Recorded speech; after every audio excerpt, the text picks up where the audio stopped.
Good morning. It's Monday, August 5th. The multi-front war in the Middle East is now 304 days old. I'm Jonathan Schanzer, Senior Vice President for Research at Foundation for Defense of Democracies. Welcome back yet again to the FDD Morning Brief. It was a tense weekend. Israel was bracing for an Iranian and Hezbollah attack, or a combination of a bunch of other proxies of Iran all weekend. There was lots of diplomatic activity with the U.S. and others trying to prevent a full-scale regional war. Even Ayman al-Safadi, the fork-tongued foreign minister of Jordan, tried to prevail upon Iranians to hold their fire. Iran's leaders were reportedly unmoved. They say they don't want a regional escalation, but they also say that they must punish Israel, whatever that means. We'll talk about where we go from here live this morning on the FDD Morning Brief. Our guest this morning is Mark Dubowitz. He's FDD CEO, and he's been based in Israel for most of the summer. This is his second appearance on the FDD Morning Brief. That makes him part of a very small and elite club. He'll share a bit of what he's been seeing and hearing over there. Plus, he'll weigh in on what he sees as Iran's strengths and Iran's weaknesses heading into a possible conflict with Israel. Hang tight for that interview in just a few minutes. I've received text, emails, and calls from friends and colleagues recently who fear that a catastrophic war is coming. Maybe, maybe not. But consider this. Some people read history, some people live it. We are living it right now. But let me add some additional perspective. Hezbollah was founded in 1983, and for 40 years, the group has prepared for a major war with Israel. Hamas was founded in 1988, and for 3 decades, the group has done nothing but plan to kill Israelis. The Houthis and those Shiite militias in Iraq and Syria are relative newcomers. They've been preparing for a war with Israel to varying degrees for roughly a decade.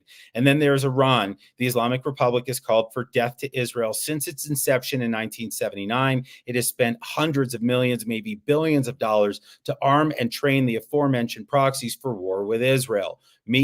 I studied this stuff since the 1990s. I never once doubted that Israel would one day fight an existential war against a number of bad actors. And guess what? So did the Israelis. They knew that this could be their second war of independence. But you will see no trembling knees right now. They will give it as good as they get it. So no, I can't tell you what's next. But remember, this is a war that Iran long wanted. The Israelis tried to forestall it, but that doesn't mean that they didn't prepare for this fight. When the moment arrives, they'll be ready. Now for your headlines. Headline 1. An Israeli hacking group took responsibility for widespread Wi-Fi outages in Iran last week. The group calls themselves We Red Evils. The hackers gave warning, apparently, posting an alert on their Telegram channel on Thursday evening about a severe blow to Iran's internet systems and providers. On Friday morning, the hackers posted another message on Telegram announcing their successful breach. They even claimed to have passed cyber data to Israeli security authorities. My colleagues at FDD Center on Cyber and Technology Innovation are not completely bought into this story. We'll continue to track it. But from what we know, the hackers aren't operating in an official capacity, yet they have claimed responsibility for several cyber attacks since 10/7. The group reportedly targeted Iran's oil infrastructure in October and allegedly took Yemen offline in November in response to Houthi missile attacks. The hackers also reportedly locked the notoriously anti-Israel Hadid family out of their WhatsApp accounts last fall, posting screenshots to the group's Telegram channel as proof. Headline 2, Israeli troops discovered a massive tunnel underneath the border between Gaza and Egypt. This one's a whopper. It's approximately 3 meters tall. That's like 10 feet for all you metrically challenged Americans out there. The tunnel is big enough to drive a truck through it. The floors, walls, and ceilings were all reinforced by concrete. Israeli combat engineers are investigating the tunnel before the IDF demolishes it. The tunnel runs under the Philadelphia corridor, which you've heard me talk about before plenty of times in this program. The IDF seized the corridor in May. It's not the first tunnel Israeli troops have discovered there, and certainly it will not be the last. Hamas used these tunnels to move men, money, and munitions. The Egyptians are either unwilling or unable to shut down this underground system, which is why Israel must retain control of the Philadelphia corridor. But I want to know when the Egyptians are going to own up to this. As I see it, they are accomplices to the 1,200 murders on 10/7 and maybe hundreds of other rocket attacks dating back years prior. Headline 3, it was a busy weekend in the West Bank. On Saturday, the IDF carried out 2 separate drone strikes in the West Bank city of Tulkarm. The first took out the commander of the local Hamas brigade, as well as 4 other terrorists. They were reportedly en route to carry out a terrorist attack when they met their fiery end. But wait, there's more. The IDF conducted another counterterrorism operation in Tulkarm, which was followed by yet another drone strike in the area. That strike killed at least 4 Palestinian gunmen. We spent a lot of time here on the FDD Morning Brief talking about Gaza and Lebanon, but don't forget about the West Bank. It remains an active front in Iran's 7-front war in the Middle East. The regime is working overtime to smuggle weapons and fighters into the West Bank. They'd love nothing more than to see a hot war erupt there. All right, it's now time for my interview with FDD CEO Mark Dubowitz. For those unfamiliar with his work, Mark is just dialed into the threat from Iran. He has spent years studying how to weaken the regime financially. In recent years, he spent a lot of time thinking about how to collapse the regime entirely. The leaders of the Islamic Republic know this, so they have sanctioned Mark and a bunch of folks here at FDD as a result.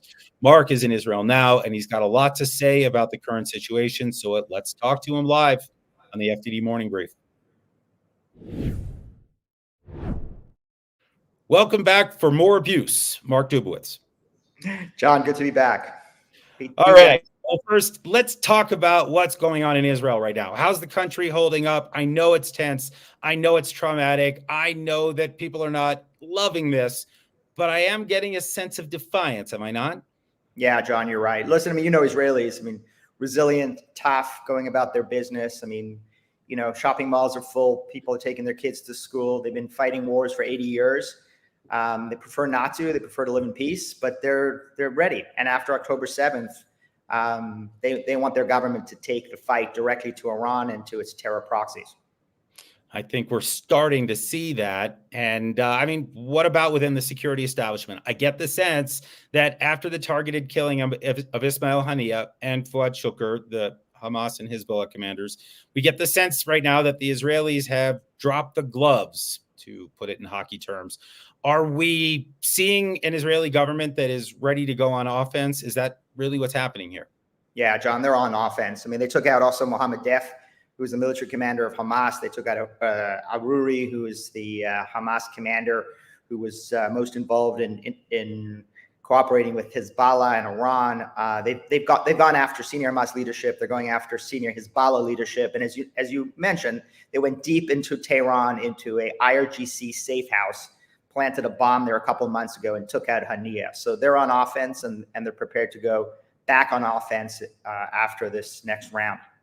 Yeah, and I guess I'm wondering, you probably heard me talk about this so-called cyber attack. We're still actually looking into all of this. I know that you're familiar with some of the folks that do some of this work in the cyber realm. Do you think that's going to be a big component of this counteroffensive? We've heard a lot of different stories about the different Israeli capabilities. People say that, Israel is actually not a superpower in the kind of traditional military sense, but in the cyber realm, they are a superpower. So is this going to be a big part of the plan, do you think? Yeah, John, I don't want to comment on that specific incident, but let's just leave it at this. Israel, as you say, is a cyber superpower. Any offensive capabilities that are deployed against the Islamic Republic and its proxies will undoubtedly involve Unit 8200, which is Israel's NSA, and other cyber divisions within the IDF. And so I have no doubt that will be part of the kinetic response. Yeah, I can't wait to see what that looks like. We all recall some of the previous attacks, like shutting down the train station in Tehran and then posting a message inviting people to call the supreme leader's personal phone number. That's just one little fun way of kind of getting under the skin of the Iranians. I've got to imagine there's probably more of that where that came from. But let me get to something kind of, I think, serious here. And that is, I want to ask you what the Israelis can do to help bring down the regime in Iran. What can it do on its own? What can it do with help from the United States or the Saudis or Azerbaijan or others? This seems like the moment we all ought to be talking about an end to this regime, right? They are fighting this war on multiple fronts across the Middle East. They're responsible for the chaos. I think they need to pay a price. I think the Israelis are thinking that way. So what are the options? Yeah, John, listen, after October 7th and April 13th and what's coming next, I think the Israeli security establishment and the political echelon understands that toppling regime in Iran has to be a central pillar of their national strategy. And they have an ally. They have millions of Iranians who despise this regime, have been on the streets since 2009 repeatedly. FDD has an Iran protest tracker that people can look at. And every week that goes by, you see more and more protests. Now, they're not at the level of Women Life Freedom or 2009. But let's recall, millions of Iranians are on the streets yelling death to the dictator, and we need to support them. And so I think that has got to be a fundamental pillar of Israeli strategy. But I also think the Israelis have to be serious and I think somewhat cynical. And that is, they may not get a U.S. administration that's going to support them. They need to do this alone. They need to plan to do this alone. They need to deploy all elements of Israeli power and capabilities to do this alone. And then maybe they get lucky on the upside and they get a U.S. president who's willing to actually support this. But they mustn't assume that they will get American support. Otherwise, they'll be devastated on the downside. Yeah, it's you've got to imagine, though, that look, I mean, I get that, for example, the Biden administration right now is concerned about regional escalation, maybe for political reasons, maybe because they just don't want to see a war. But I've got to believe that countries around the world right now see Iran as the culprit for all of this. I mean, I do get a sense that the pressure that is coming down on Israel right now is truly unfair. It's not like Israel has decided to wage this war. They have had the war waged on them since October 7th, and the Iranians are behind all of it. Do you think that that is sinking in? Or as you engage with Israelis, do you feel like they are fighting alone, that that's the sense that they have, that it's up to them by themselves? Yeah, John, I think our political and media elites have a serious problem with causation, either because they don't understand the Middle East, or they don't understand the Islamic Republic, or there's just this inherent, almost structural bias against Israel. And again, I think Israelis certainly admire the United States, depend on the United States for support, but I think are becoming increasingly realistic about the trajectory of American focus and priorities, and can't bet on U.S. support, certainly not in the future. I would say this as well. I mean, I think the Biden-Harris administration has made a huge mistake because they are inviting regional war by showing weakness to the Islamic Republic. If there is a regional war, it is going to be because of the fundamental failure of the Biden-Harris administration to understand the importance of American power and the importance of American deterrence in keeping Ali Khamenei, Iran's supreme leader, from launching the regional war that they fear. I agree with you 100%. That is a common theme at FDD. It's a common theme on the FDD Morning Brief. We hear it from, I think, all of our guests lately, all of the experts that we've had recently on the show, from Elliot Abrams to Rel Mark-Garak. All right, I want to stick with this question of politics for a minute. FDD, obviously, we work with Democrats, we work with Republicans, we work with whoever's in the White House because we can't choose who's in the White House and we need to work with them. So obviously, we have some changes coming in the next 6 months. What is the maximum pressure strategy that you would advise for the next administration? This one we know, not going to take it, right? We're not sure whether Trump takes on our advice or Harris takes on our advice, but what would the advice be no matter who comes in as the next commander-in-chief? Well, I think the Biden-Harris administration, I think their Iran policy has been a failure. I think it's hard to defend the policy when you look at the Middle East over the past few years. So I think that the strategy needs to be a maximum fear strategy. Whoever's in the White House has to send a clear, unmistakable message to the Supreme Leader of Iran and the Islamic Revolutionary Guard Corps that if they continue to provoke, if they continue to use violence, if they continue to kill Americans and Israelis and our other allies, they will face American power. That is the only way to deter a regional conflagration. And so maximum pressure means revitalizing what President Trump did with severe not only economic pressure, but using other instruments of American power. A maximum support strategy, which, as I said, is providing support to the Iranian people, who truly are our best allies in bringing down the Islamic Republic. That's what they desperately want. That's what they've been on the streets fighting for. So we need maximum fear, we need maximum pressure, and we need maximum support. I think that's a comprehensive strategy that will make the Islamic Republic, which will deter the Islamic Republic and prevent the kind of 3 years of violence and escalation that we have seen, unfortunately, under President Biden and Vice President Harris. And there's a lot of room to impose financial pressure, right? I mean, there's a ton of sanctions that we're not enforcing, and that there are sanctions that have yet to be enforced that could probably do a lot of damage economically to the Islamic Republic. Yes, John, our economic pressure campaign now is a joke. I mean, we're effectively giving tens of billions of dollars to the Islamic Republic of Iran so it can fill its coffers, so it can use that money to kill Americans and Israelis and others. I mean, there's been no attempt to try to even enforce the most fundamental economic sanctions against the Islamic Republic.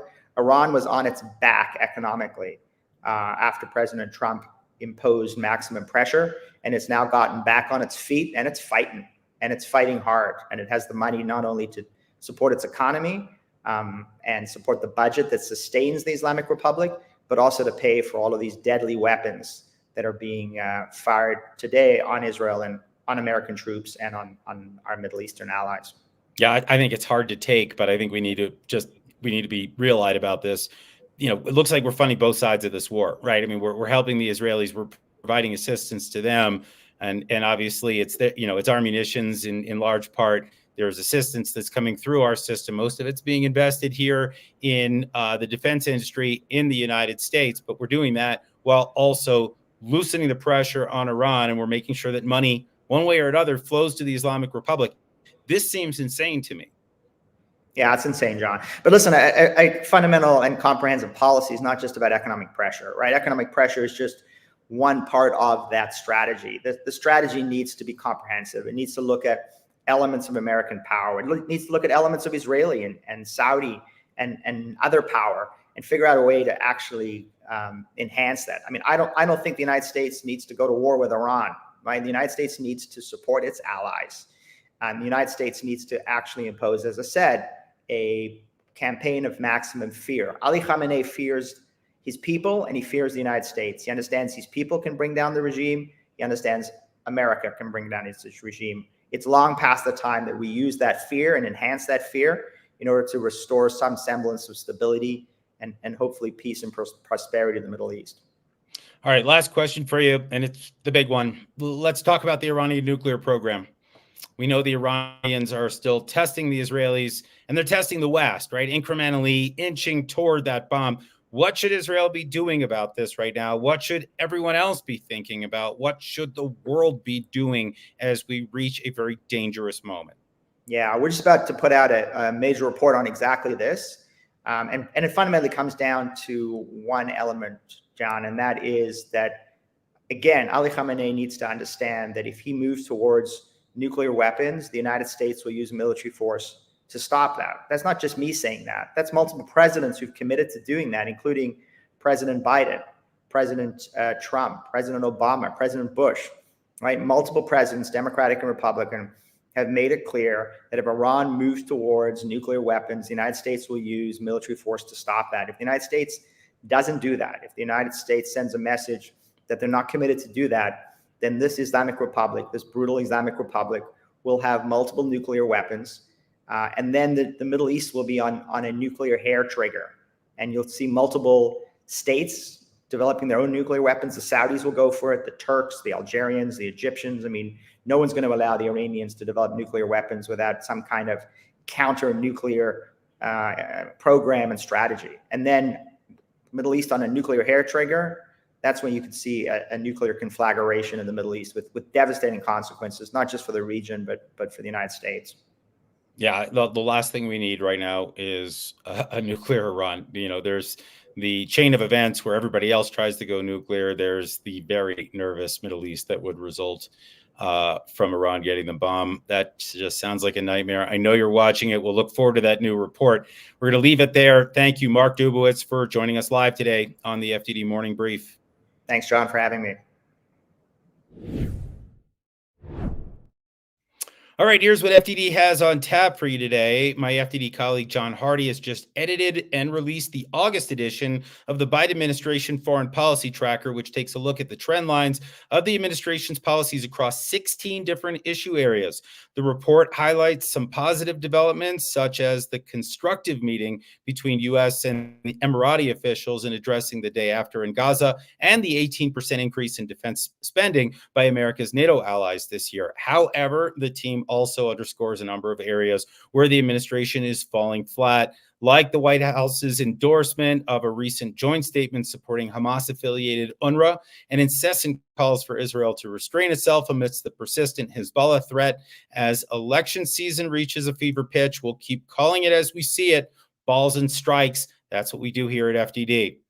Second, my colleague Peter Duran has a piece at Fox News on the historic release of Western hostages from Russian captivity. His assessment, it's always great to see wrongfully detained Americans back on American soil, and this is a near-term success for the Biden administration, but this comes at great cost. By trading Russian spies and criminals for wrongfully imprisoned Americans and dissidents, the deal encourages Russia and other authoritarian regimes to take more hostages. Hostage diplomacy, as it is known.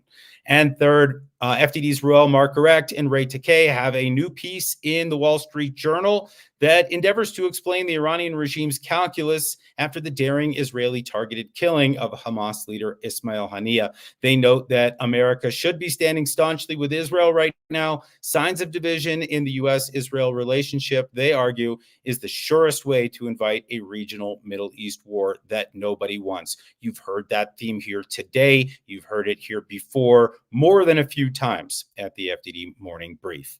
And finally, if you haven't had too much of me, I have a piece on Friday at the Free Press on the state of Hamas, Israel, Iran, and the war. A shout out to Barry Weiss for inviting me to contribute. All right, that's going to do it for today.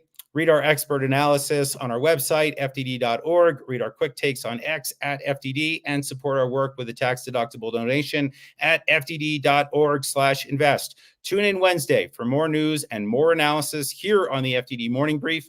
My colleague Rich Goldberg will be your host. In the meantime, we'll be tracking the latest, and we're still hoping for quiet.